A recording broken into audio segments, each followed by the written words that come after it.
ఆదిలాబాద్ నుంచి చూసుకుంటే మా రీజనల్ కోఆర్డినేటర్ సత్యనారాయణ గారు ఉన్నారు. ఇక్కడ కడెం ప్రాజెక్టు మరమ్మతు పనులు జరుగుతున్నట్లుగా తెలుస్తుంది. గతంలో గేట్లు తెరుచుకోగా ప్రాజెక్టు కొట్టుకుపోయే పరిస్థితి కూడా ఏర్పడినట్టుగా ఉంది. ప్రాజెక్టును పట్టించుకొని గత ప్రభుత్వం స్పందించింది కాంగ్రెస్ ప్రభుత్వాన్ని కూడా తెలుస్తుంది.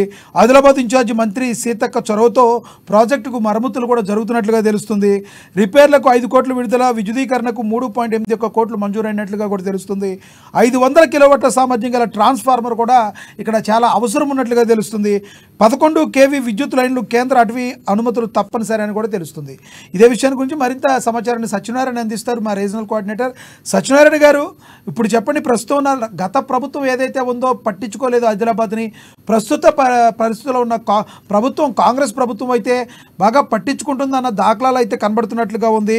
మరి కాంగ్రెస్ ప్రభుత్వం ఆదిలాబాద్ని డెవలప్ చేయడానికి అవకాశాలు ఎక్కువగా ఉన్నాయంటారా?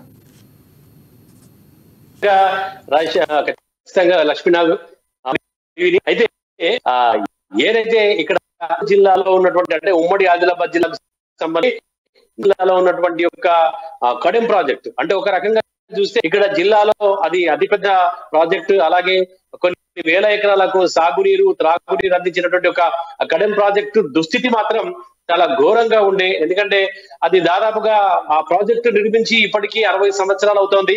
అయితే 60 సంవత్సరాల్లో ఎప్పుడో అప్పుడు తూతూ మంత్రంగా చేసినటువంటి ఒక రిపేర్లు తప్పిస్తే దాన్ని బాగా చేసినటువంటి ఒక పరిస్థితి మాత్రం మనకు ఎక్కడా కూడా కనబడలేదు. అయితే గత 2 సంవత్సరాలు, అంటే దాదాపుగా 2022 జూలైలో, అలాగే 2023 జూన్ లో కురిసినటువంటి ఒక భారీ వర్షాలు, అలాగే ప్రాజెక్టులోకి దాదాపు 6 లక్షల క్యూసెక్ల కంటే ఎక్కువగా వచ్చినటువంటి ఒక ఇన్ఫ్లో కారణంగా ప్రాజెక్టులు అయితే కొట్టుకుపోయినటువంటి ఒక పరిస్థితి. ఆ 2 సంవత్సరాలు కూడా కడెం ప్రాజెక్టు అత్యంత వార్తల్లో నిలిచింది. కడెం ప్రాజెక్టు ఉంటుందా, తర్వాత మునిగిపోతుందా, కొట్టుకుపోతుందా, దిగువ ప్రాంతాల ప్రజల పరిస్థితి ఏంటి అనేటువంటి ఒక ఆందోళన అప్పట్లో అయితే చాలా భయానకంగా తయారైంది. అన్ని న్యూస్ సెంటర్లు కూడా దీని వైపే కన్నేశాయి. కానీ అప్పుడు ప్రభుత్వం మాత్రం, బీఆర్ఎస్ ప్రభుత్వం మాత్రం, అంటే 2 సార్లు కూడా ప్రాజెక్టు కొట్టుకుపోయే పరిస్థితి వచ్చినప్పుడు కూడా